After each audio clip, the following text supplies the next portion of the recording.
2023년 7월 31일 월요일 경제뉴스 모닝 브리핑을 시작하겠습니다. 현지 시간 28일 로이터 통신 등에 따르면 미 상원상무위원회는 온라인 판매 상품의 원산지 표시를 강화하는 법안을 지난 26일 처리했다. 온라인 판매 상품도 오프라인에서 파는 상품과 마찬가지로 원산지 표시 라벨 부착을 의무화해서 미국산 제품 구매를 유도하겠다는 게 법안 핵심이다. 로이터는 내년 대통령 선거와 함께 치러지는 상하원 선거를 겨냥해 이 같은 법안이 이어지고 있다고 설명했다. 특히 내년 상원 선거가 치러지는 지역으론 러스트벨트가 다수 포함돼 있다. 수십 년간 산업 쇠퇴를 겪은 러스트벨트는 2016년과 2020년 미 대선에서 각각 공화당 민주당을 지지하며 선거 승패를 가르는 캐스팅 보트 역할을 했다. 다만 기업은 미국산 제품 구매 압박이 커지는 데 대해 부담감을 느끼고 있다. 다음 뉴스. 서남 주가가 치솟아 올랐다. 최근 이석배 퀀텀에너지연구소 대표연구팀이 상온 초전도체를 구현했다고 주장하는 논문 출판 사이트에 공개되면서 수혜주로 부각되고 있다. 이 초전도체는 전기 저항이 제로인 물질을 일컫는다. 이 회사의 주력 기술은 2세대 고온 초전도, 선제 제조 기술 및 이를 이용한 고자장 자석 제조 기술로 초고자장 자석 설계 및 극저온 환경 설계 기술을 보유하고 있다. 서남의 최대 주주는 미국 반도체 장비 업체 어플라이드 머티리얼즈 한국 법인이다. 다음 뉴스. SK하이닉스와 삼성전자가 챗GPT 등 생성형 인공지능 개발에 필수적인 고대역폭 메모리 수요가 급증하면서 초기 베팅의 결실을 맺고 있다. 2분기 실적은 부진했으나 AI 메모리 칩이 하반기 실적을 견인할 것이란 기대감에 주가는 강세다. SK하이닉스와 삼성전자는 오픈AI의 챗GPT 같은 AI 시스템을 학습시키는데 필요한 시스템의 핵심 부품인 HBM 칩 분야에서 세계 시장의 90%를 점유하고 있다. HBM은 특수 생산 라인이 필요하기 때문에 생산량을 빠르게 늘리기 어려워 향후 2년간 공급이 타이트할 전망이다.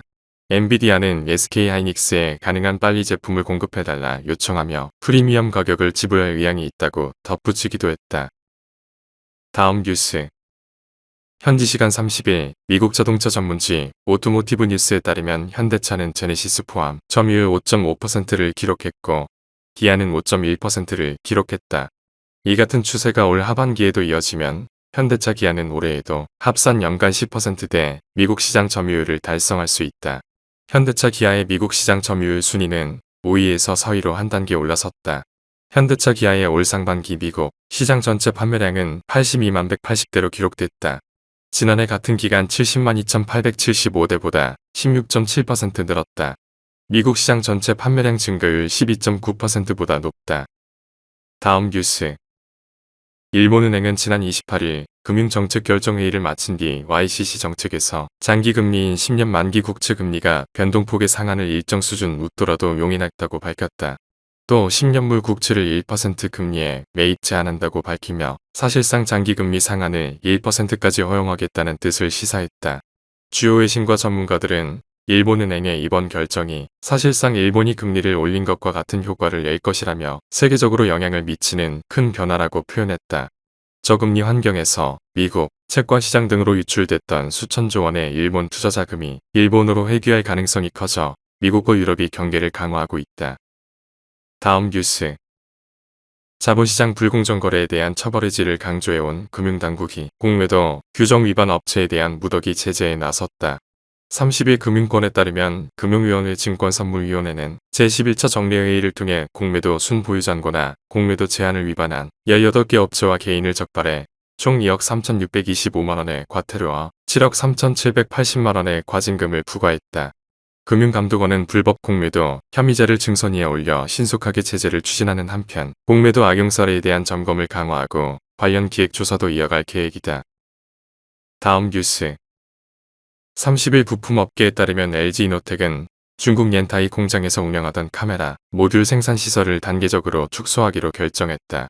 해당 라인은 미국 지사 제품을 생산해온 것으로 알려졌다.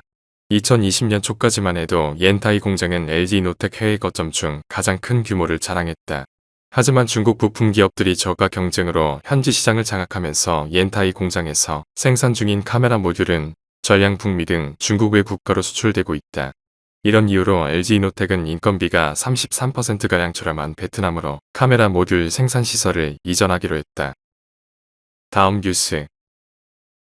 하나은행이 고시한 7월 28일 오후 11시 58분 원달러 환율은 1278원입니다. 시청해주셔서 감사합니다. 더 좋은 영상을 위해 구독, 좋아요 부탁드립니다.